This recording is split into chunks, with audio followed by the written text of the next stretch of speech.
Thank you, Cathaoirleach. Minister, thank you once again for allowing me to address you on this issue.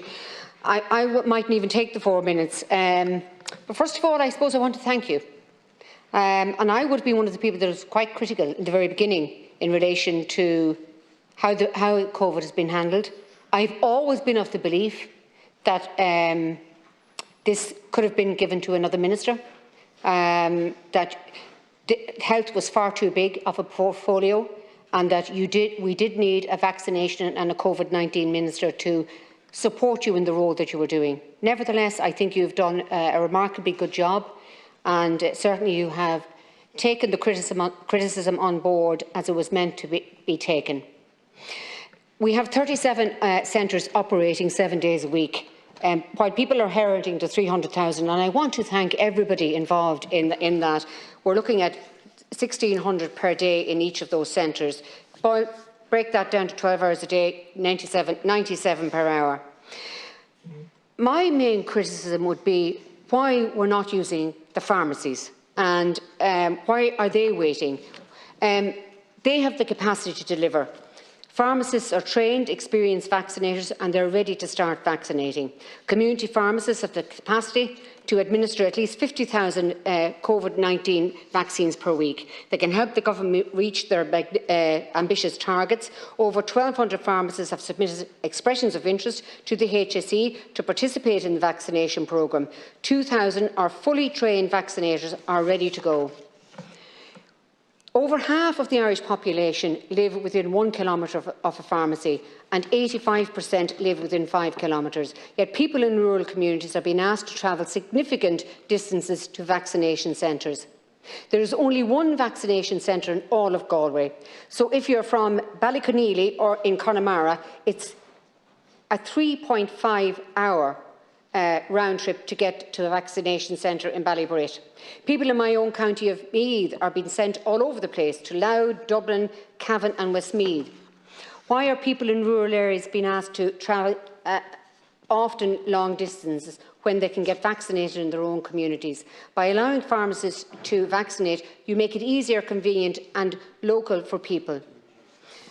I just want to know why the delay is. December 2020, the Government's National COVID-19 Vaccination Strategy and Implementation identifies community pharmacists as having a central role in the vaccination rollout along GPs and mass vaccination centres. January 2021, the agreement is reached with the IPU, as with the IMO, on the fees to be paid to the community pharmacists for administering the vaccine.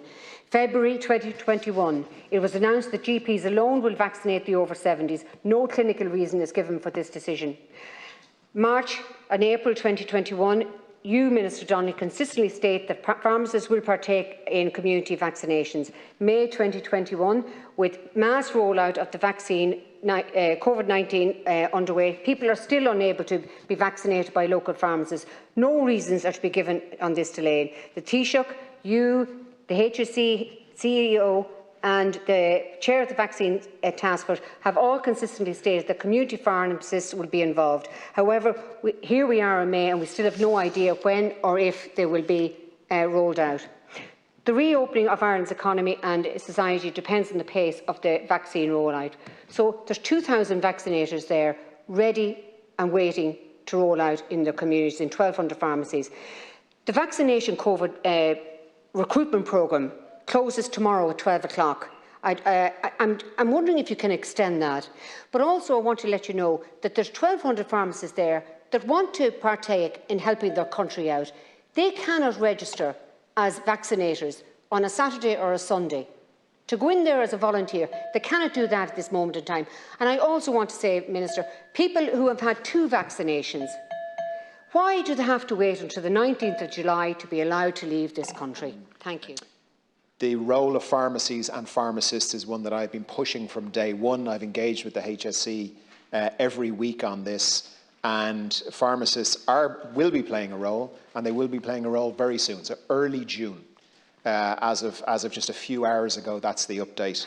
And where I think it's particularly important is in some of the areas that are further from the vaccination centres. So I think there's some very, very good news. And then finally, Cathaoirleach, can I just come back to the impact of this vaccination programme, because there are very reasonable questions being asked around second doses of this or first doses of the other, and can this group or can that group get vaccinated? All very, very reasonable questions, and I'm sorry that there isn't time to answer them all on the floor, but the impact is absolutely extraordinary. So regardless of what vaccines people are getting or scheduled to get based on their age or based on their profession or whatever it is, here's the latest information. Believe it or not, the cases over the last 2 weeks, the percentage of cases in the 65 and older is 2%. 2% of cases are now over 65, and nearly 80% of cases are now 45 and below.